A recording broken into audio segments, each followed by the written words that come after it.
New Pokemon Snap is the definitive sequel to Pokemon Snap for the N64 released in 1999. The game is a unique spin to an on-the-rails shooter where players can snap beautiful photos of Pokemon in their natural habitats. And after a 20-year wait, people might be wondering, does New Snap successfully modernize and improve upon the original? Or does it not really live up to the hype it's been built on? Hi, I'm Easy Cakes, longtime Pokemon fan, VGC god, and overall main series expert. And I'm Jay, and this was really my first foray into the Pokemon world, so Easy and I are coming at this from two very different perspectives, and hopefully together we can give you an all-encompassing review of the game, so you can decide if this game is for you.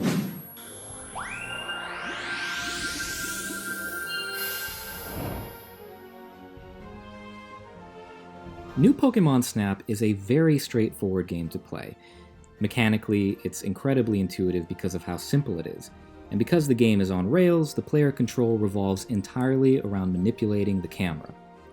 The game starts the player out slow, simply asking them to soak in the meticulously crafted environments and get acclimated to the simple picture-taking system.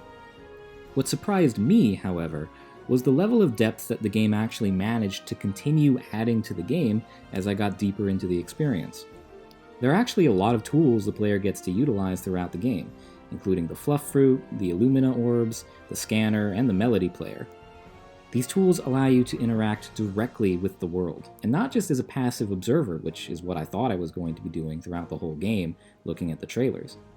The world is way more dynamic than I was expecting it to be, and there were a multitude of different ways to influence the behaviors of Pokemon and cause them to react in special ways. Oh my god, what's it doing? It's using String Shot. I don't think I like it. I was surprised to see that there were even boss fight-esque encounters that asked the player to puzzle out the best way to utilize these mechanics in order to get the necessary shot. While the game might seem like a virtual tour of predetermined animations in the very beginning, the game adds more than enough depth to the experience to make it engaging to players of all ages.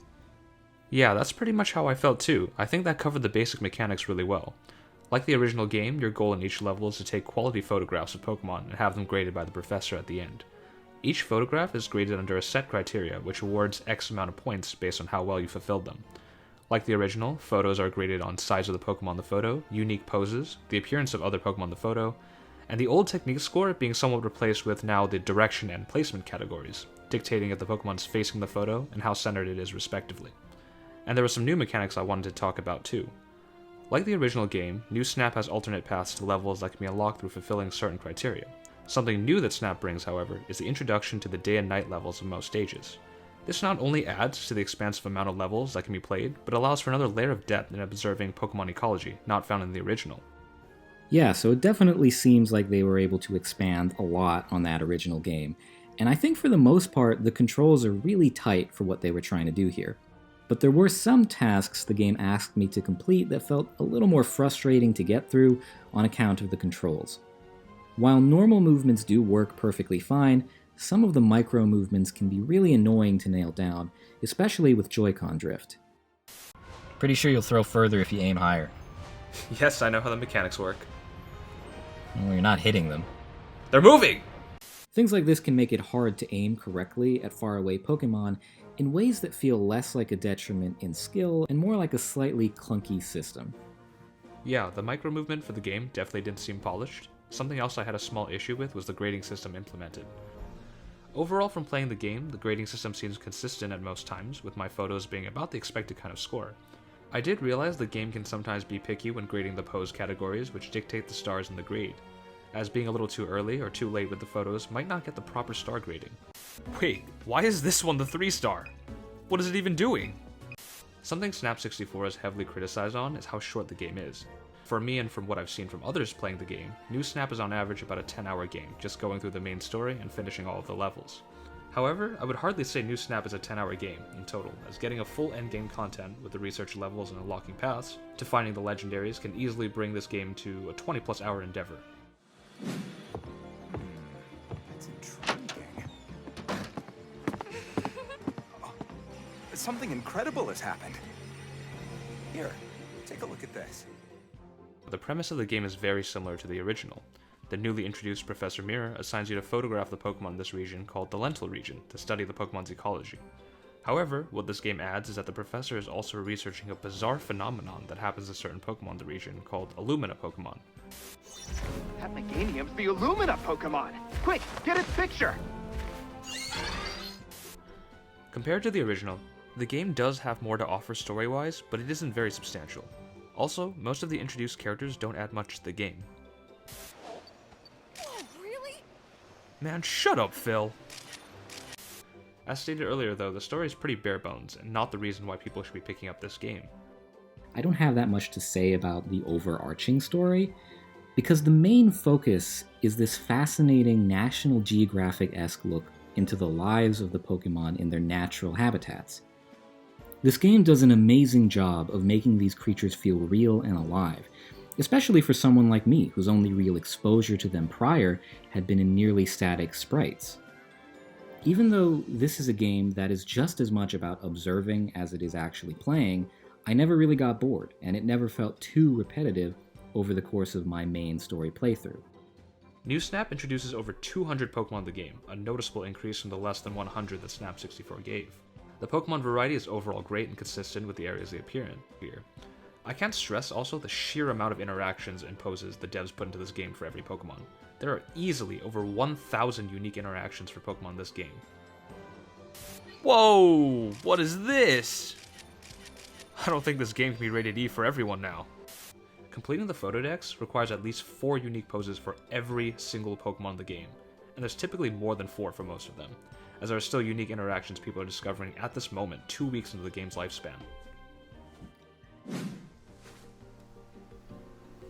Excellent. Well then, let's make it official. With a team badge.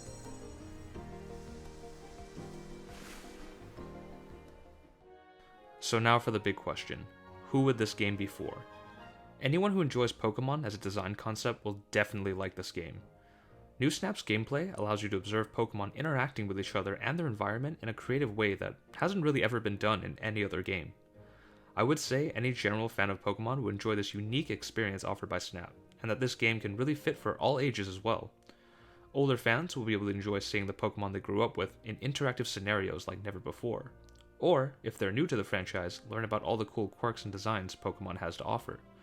For kids, this is a great game as well. With a low difficulty level and overall chill setting of the game, kids can take their time to enjoy each level and interaction at their own pace.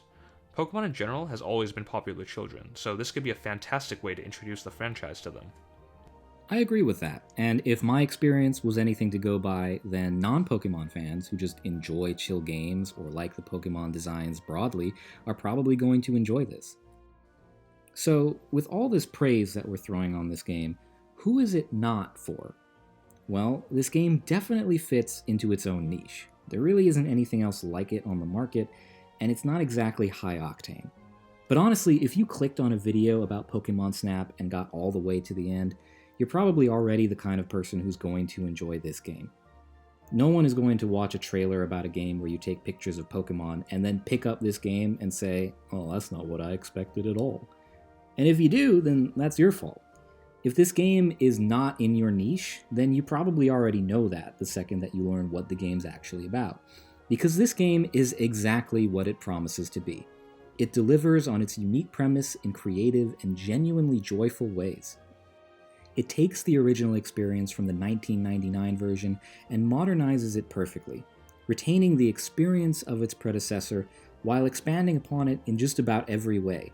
It totally justifies its existence as its own unique experience compared to the original, and it is sure to strike a chord with a totally new generation, whether they be Pokemon fans or not. While the game has its own specific niche, and definitely isn't for everyone, if you like the things you've heard in this video, then Pokemon Snap is for you. For more content like this, feel free to subscribe and hit the bell, and let us know in the comments what your favorite Pokemon interaction in this game was, because we'd love to hear about it. Otherwise, have a great day, and take care of yourself.